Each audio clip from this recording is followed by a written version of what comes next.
All right, today we're diving into a really fascinating essay from TheCrackChain that lays out a pretty radical new way to think about Bitcoin. It's not about replacing money as we know it. It's about re-engineering the very pipes that send it home to millions of people all around the world. And that brings us to the big question, right? We hear all these vague promises about how crypto is going to change everything. But this one gets specific. Can Bitcoin really fix the slow, expensive, and frankly outdated system for sending money home? The blueprint we're digging into today makes a really strong case that it can, just maybe not in the way you'd expect. So here's our game plan. We're going to start with the old model and all its problems. Then we'll see how Bitcoin gets totally reframed as a new kind of channel. We'll follow the money on its entire journey, weigh the good against the bad, break down how an operation like this handles its biggest risks, and then we'll land on the final core idea.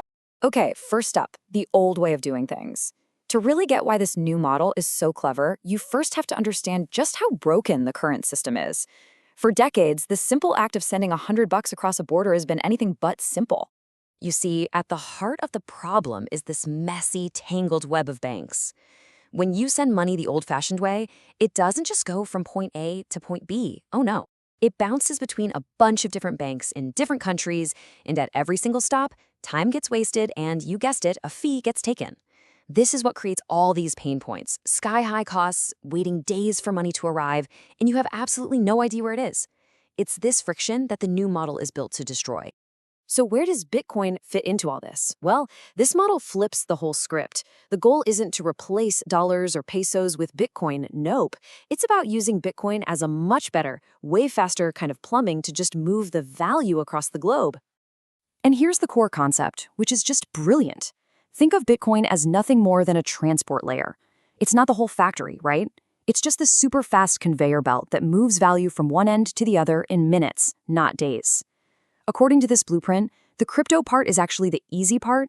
The real work, the hard stuff, is what happens right before the money gets on that belt and right after it gets off.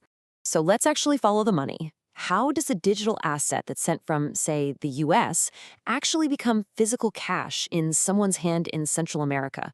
Well, the blueprint breaks it down into a really clear four-stage journey.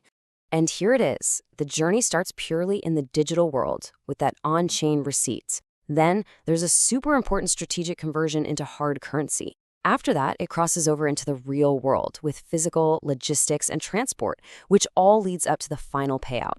This is exactly where the digital world and the physical world meet. So the whole thing kicks off online.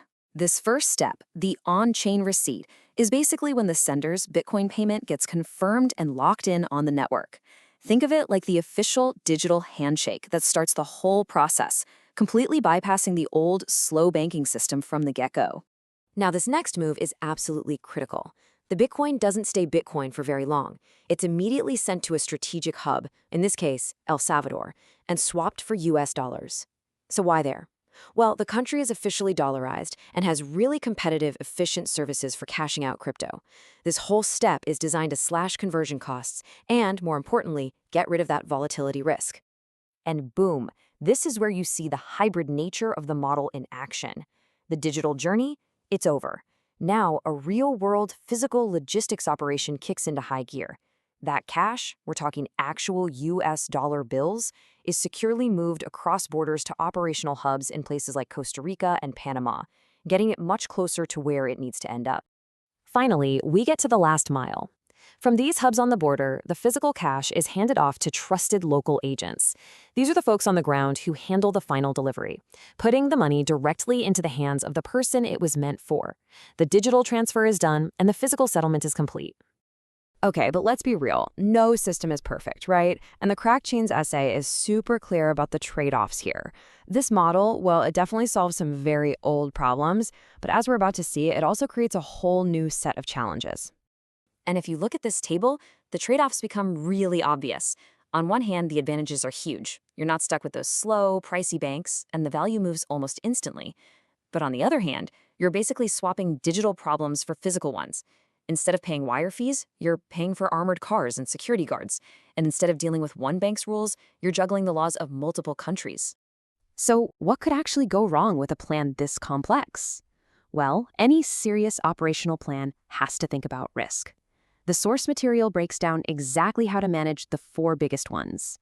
First up, the most obvious one for crypto, market volatility. I mean, what if the price of Bitcoin tanks in the few minutes between when it's sent and when it's cashed out? The solution is all about one thing: speed. By swapping it for stable US dollars almost instantly in a liquid market like El Salvador, you shrink that window of risk down to practically zero. Then you've got the real-world Hollywood movie risk: people trying to steal the cash. You're moving physical money, and that makes you a target. The fix here is straight out of a professional security playbook. You use insured cargo, you constantly change your transport routes so no one can predict your moves, and you use certified protocols for every single handoff. What about the government? That brings us to regulatory risk. A country could just change its laws on cashing out crypto overnight, and your whole operation is stuck. The model builds in resilience by not putting all its eggs in one basket. It means you're constantly monitoring the laws, and, most importantly, you have multiple cash-out hubs in different countries. If one goes down, you just pivot to another.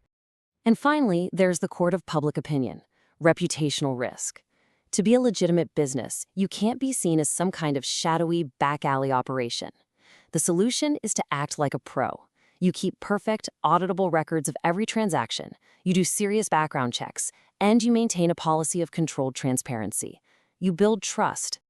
So after walking through the problem, the process, the pros, the cons, and the risks, what's the big idea here?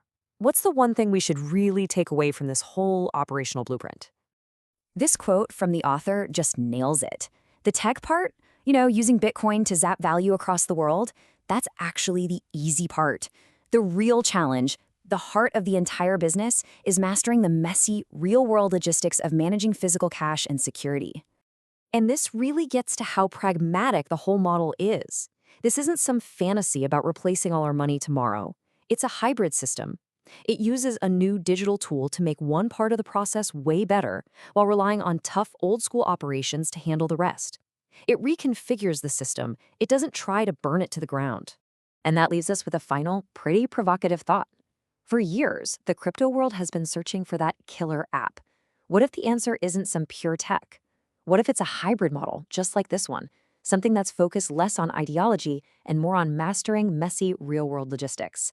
You have to wonder, maybe this kind of pragmatic approach is the missing piece for crypto to finally hit the mainstream.